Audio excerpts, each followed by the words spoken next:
Good afternoon. We're going to do Chapter 11, Lecture B today, and we're going to talk about life under slavery. So we have slavery was a system of labor, worked from sun up to sundown. 75% of women and 90% of men worked the fields. Oof. On small farms, owner might toil along with them. They worked in large groups. In the Cotton Belt, obviously had a lot of what we call the slave driver or overseer, and those bigger farms, and the owner was probably never ever around. Slavery in the cities was mostly domestic, about laborers and servants and cooks. Some did work in industry, especially in the upper South, and some even lived on their own to the 1850s when slave owners grew worried about revolutions and such. Maintaining order at the base system rested on force, whipping and lashing, and the ever threat of sale. That's a little bit of review from where we ended last time. Now, slave culture never abandoned the desire for freedom, centered life on family and church. You have the birth of what we'd call um, uh, the African American Christian church in the South, drew on African American heritage and combined it with new Christian beliefs. And this is going to morph into a very unique Southern culture centered around the church.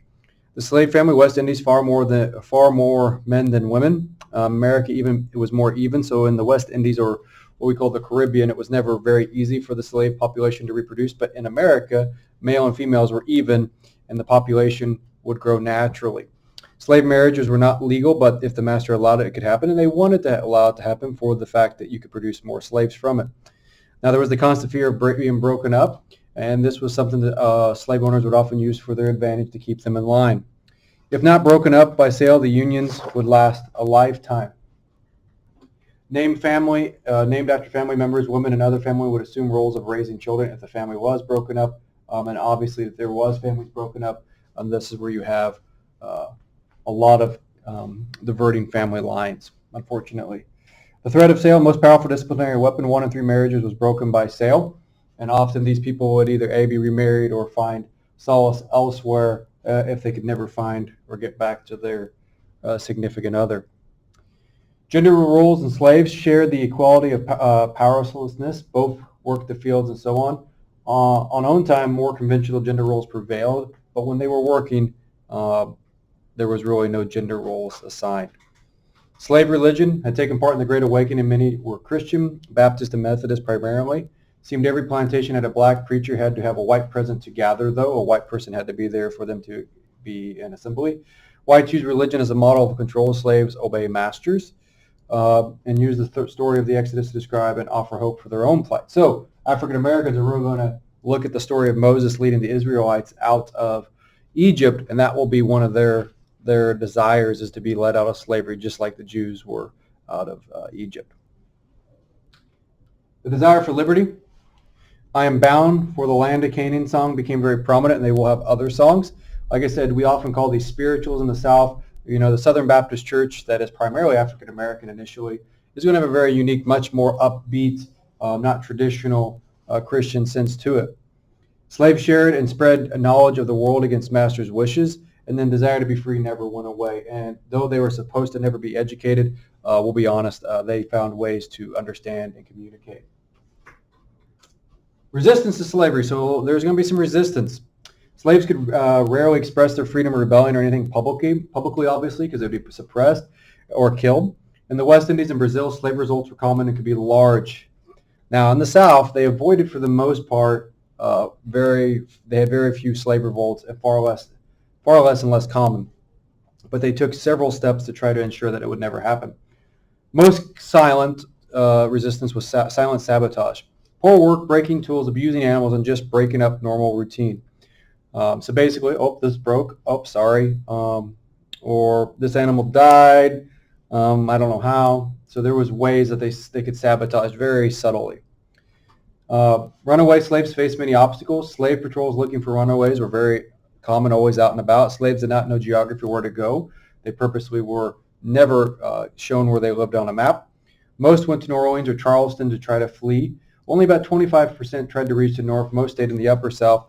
And they're going to be, often when they run away, they're going to be pulled back because of family, threats to family, and so on. The Underground Railroad will emerge during the 1800s. network of stations to flee to the north. Harriet Tubman will do 20 trips herself. And the Underground Railroad was just a collection of safe houses. And we have one not too far from here over in Nebraska City, John Brown's Cave, that was a safe house for the Underground Railroad.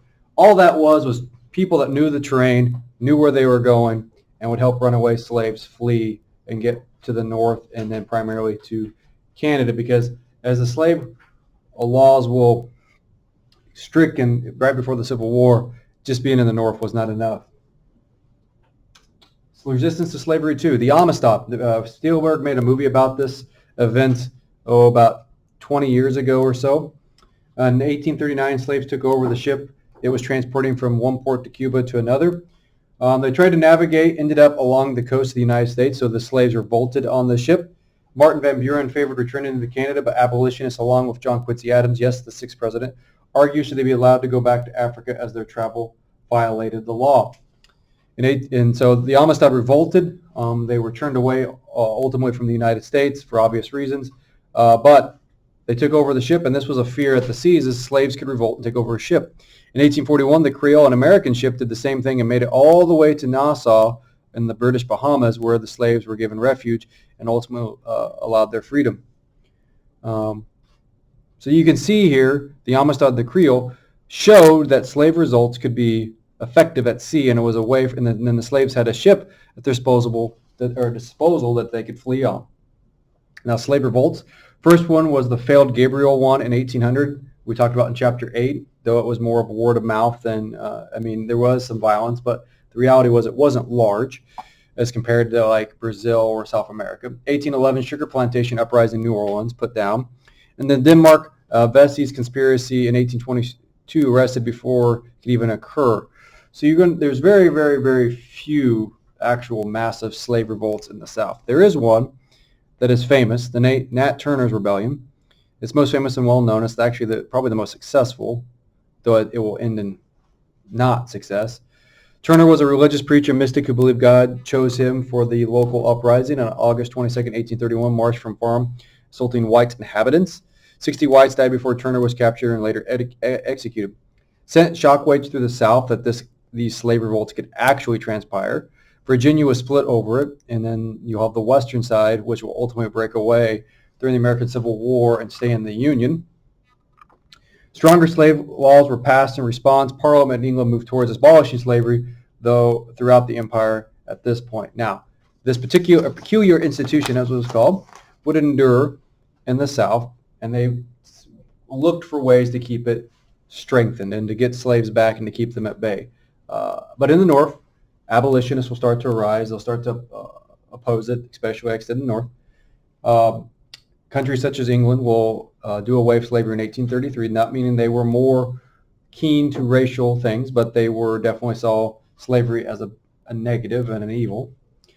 But you can see here, as we look at the resistance to slavery, it's going to be slow, subtle, and the movement towards abolishing slavery is going to take some time.